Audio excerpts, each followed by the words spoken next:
নমস্কার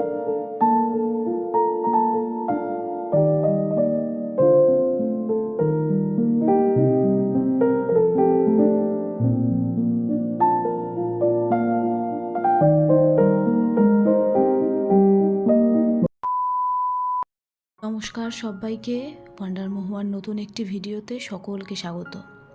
আজকে বুধবার, সকাল সকাল স্নান সেরে এখন এসে একটু ব্যালকনিতে দাঁড়ালাম।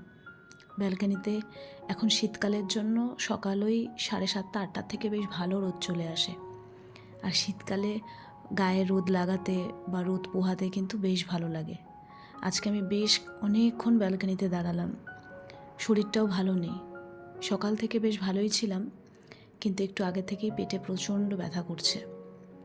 তো আজকে যেহেতু বিকেলে বিয়েবাড়িও আছে, তাই গতকালই ভেবে রেখেছিলাম যে আজকে সকালের কাজকর্মগুলো একটু তাড়াতাড়ি সেরে নেব, কিন্তু এখন পেটটাও ব্যথা করছে আর শরীরটাও খুব একটা ভালো লাগছে না। জানি না কতটা কি করতে পারবো বা সময়ের মধ্যে কাজ সারতে পারবো। তো রাতের দিকে যখন কোথাও যাওয়ার থাকে তখন আমি চেষ্টা করি সারাদিনের কাজকর্মগুলো একটু তাড়াতাড়ি সেরে নেওয়ার, নাহলে সত্যি কথা বলতে নাকে মুখে একটা ব্যাপার হয়ে যায়। তো আজকেও সেই রকমটাই করার ইচ্ছা আছে, তবে দেখা যাক কত দূর কী করতে পারি।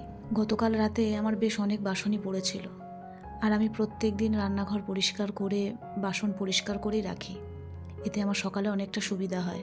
আর ডোডুর যেহেতু প্রত্যেক দিন সকালেই স্কুল থাকে, তো সেই জন্যই আমাকে রান্নাঘরটা আরও পরিষ্কার পরিচ্ছন্ন করে রাখতে হয়, কারণ ওই স্কুল টাইমে সকালে উঠে রান্নাঘর পরিষ্কার করার মতন সময় আমার হাতে একটুও থাকে না। তাছাড়াও প্রত্যেক দিন সকালে ঘুম থেকে উঠে যখন আমি আমার রান্নাঘরটা একদম পরিষ্কার পরিচ্ছন্ন টিপটপ দেখি, আমার এমনিই মনটা ভালো হয়ে যায় আর কাজে যেন এনার্জি আরোই বেড়ে যায়। তো যাই হোক, সেই মেজে রাখা বাসনগুলোই এখন আমি সমস্ত গুছিয়ে রাখলাম, রেখে রান্নাঘরটা একটু পরিষ্কার করে নিলাম। তো অজয় এখন বলল ও একটু বেরোবে, ওর একটু তাড়া আছে। আর এখন অজয়েরও প্রচণ্ড কাজের চাপ। আপনারা অনেকেই হয়তো জানেন আমাদের তো কেটারিংয়ের বিজনেস, আর এখন যেহেতু বিয়ের সিজন চলছে, তাই এখন আমাদের কাজের প্রচণ্ড চাপ। তো অজয় আমাকে বললো একটু চটপট করে ছাতু বানিয়ে দিতে, আজকে ওর ব্রেকফাস্ট করারও সময় নেই। আর ডোডোও আজকে স্কুল যায়নি, আর আজকে আমি ব্রেকফাস্ট বানাইও নি। ভেবেছিলাম বানাবো, কিন্তু এখন আমার শরীরটাও ভালো লাগছে না, তাই ডোডো বলল আমিও ছাতু খেয়ে নেব। পেঁয়াজ কুচি, কাঁচা লঙ্কা কুচি, নুন, লেবু এই সমস্ত দিয়ে আমি ছাতুটা বানাই। তবে একদম সকালের ছাতুতে আমি কাঁচা লঙ্কাটা একটু অ্যাভয়েড করি, কারণ সকালে খালি পেটে আমি মনে করি কাঁচা লঙ্কা খাওয়াটা ঠিক না। আর ছাতুর মধ্যে না আমি জিরের গুঁড়ো দিই, ভাজা জিরের গুঁড়ো, শুকনো খোলায় ভেজে। এইটা আমি প্রথম খেয়েছিলাম দীঘায় আমরা যে হোটেলে ছিলাম, ওই হোটেলের বাইরে একটা কাকু ঠিক জিরের গুঁড়ো দিয়ে এইভাবে ছাতু বানাতো, ওখানে ফার্স্ট টাইম খেয়েছিলাম। তারপর থেকে ওদেরও এত ভালো লেগেছে, তাই যখনই ছাতু করি আমি একটু এরকম ভাজা জিরের গুঁড়ো ছাতুর মধ্যে দিই। তো অজয় তো ছাতু খেয়ে বেরিয়ে গেছে, আর ডোডো পড়তে বসেছে, ওকেও আমি ছাতু বানিয়ে দিয়ে দিয়েছি।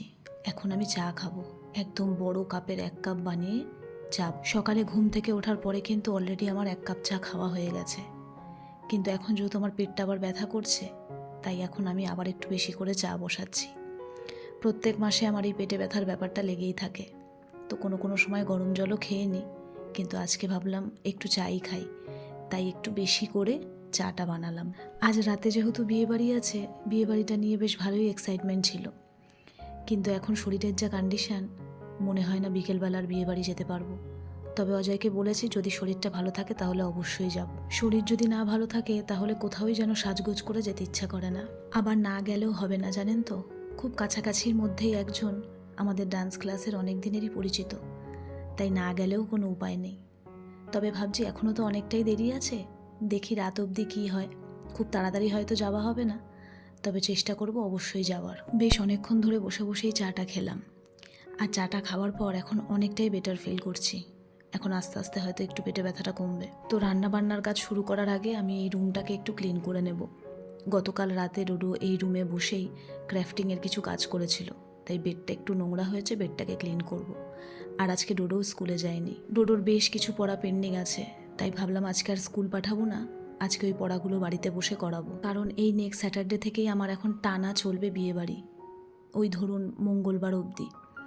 আবার ডোডোর এক্সাম শুরু হয়ে যাচ্ছে সোমবার থেকে, তো ওই জন্য পড়াগুলো আমাকে রেডি করিয়ে রাখতে হবে, কারণ আমি এই বিয়েবাড়ির মধ্যে হয়তো সময় পাবো না। তাই এই কদিন ধরে আমি ওর সমস্ত পড়া রেডি করিয়ে দিয়েছি। এটা ওদের পোস্ট মিড টার্ম হচ্ছে, অনলি 20 মার্কসের, তাই অতটা টেনশান নেই। আর অ্যানুয়াল এক্সাম শুরু হবে হয়তো ফেব্রুয়ারির লাস্ট উইক বা মার্চের ফার্স্ট উইক থেকে। দেখতে দেখতে কীভাবে মাস বছরগুলো কেটে যাচ্ছে বোঝাই যায় না। এই কয়েকদিন আগেই ফাইনাল এক্সাম দিয়ে নতুন ক্লাসে উঠলো, আবার দেখতে দেখতে ফাইনাল এক্সাম চলে আসছে। যাই হোক, আমি এই রুমটাকে খুব ভালো করে ক্লিন করে নিলাম। তো রান্নাবান্না বসানোর আগে আমি দেখলাম যে আমার রান্না করার তেলগুলো শেষ হয়ে গেছে, তাই তেলগুলোকে বার করে আগে আমি আমার কন্টেনারে ঢেলে নিয়ে তারপর রান্নাটা বসাবো। আমার নিরামিষ কন্টেনারের তেলগুলোও শেষ হয়ে গেছে, তাই আজকে সবগুলো একসাথে ঢেলে নেব। এর আগে আমি যে বিয়েবাড়ির ভিডিওটা আপলোড করেছিলাম, ওখানে আমাকে একজন কমেন্ট করেছে সুস্মিতা দাস বলে, যে বিয়েবাড়িতে কবে কীরকম সাজলে অবশ্যই দেখিও। হ্যাঁ, নিশ্চয়ই দেখাবো। আর ওখানে উনি আর একটা কথাও বলেছেন যে আপেলের খোসা ছাড়িয়ে না খেতে। আপেলের খোসায় নাকি অনেক ভিটামিন থাকে। আমিও জানেন তো প্রথম তাই জানতাম, তাই আমি কখনো আপেলের খোসা ছাড়িয়ে ওইভাবে খেতাম না। আমার শাশুড়ি মাও যখন আপেলের খোসা ছাড়িয়ে খেত আমি বলতাম, কিন্তু এখন রিসেন্ট এত ভিডিওস দেখেছি, এত রিলসে দেখছি যে আপেলের খোসা ছাড়িয়ে খেতে বলছে, নইলে নাকি অনেক রকম প্রবলেম হচ্ছে। তারপর থেকে আমি ওরকম আপেলের খোসা ছাড়িয়ে খাচ্ছি। জানি না কোনটা ঠিক কোনটা ভুল, তবুও অনেক অনেক ধন্যবাদ, আপনি আমাকে এত সুন্দর একটা কমেন্ট করেছেন সেই জন্য। তো আজকে অজয় বাজার থেকে এনেছিল বাটা মাছ। আমি বলেছিলাম হালকা পাতলা একটু ঝোল রান্না করব, সেই হিসেবে মাছ আনতে। তো অনেক দিন পর আজকে বাড়িতে বাটা মাছ আনা হলো, সেটাই আমি আলু দিয়ে পাতলা করে ঝোল রান্না করছি। তো ওইদিকে মশলাটা কষাতে কষাতে আমি এখানে এদিকে একটা আপেলও কেটে নিয়েছি। আর গতকাল রাতেই আমন্ড ভিজিয়েছিলাম, সেটা সকালে খাওয়া হয়নি, ডোডোকে কটা দিয়েছি, আর এখন আমি ওই আপেলের সাথেই নিয়ে নিলাম। আজকে সকালে আমি আলাদা করে আর ব্রেকফাস্ট করিনি, আর ছাতুটা ঠিক আমার সহ্য হয় না, তাই আমি ছাতু খাইনি। একদম সকালে চা দিয়ে বিস্কিট খেয়েছিলাম, আর এখন তো শুধুই 1 কাপ চা খেলাম। তাই এখন একটা আপেল কেটে নিয়েছি আর ওই 4-5টা মতন আমন্ড। আজকে আমার একদমই ব্রেকফাস্ট করতে ইচ্ছা করলো না, তাই জন্য আমি ব্রেকফাস্ট করলাম না। বললাম ওই যে শরীরটা ভালো লাগছে না। গতকাল আমি বাজার থেকে সকাল সকাল বেশ অনেক রকমের শাক এনেছিলাম, সর্ষে শাক, মেথি শাক, লাল শাক। তো তার মধ্যে আজকে আমি সর্ষে শাকটা ভাজা করছি।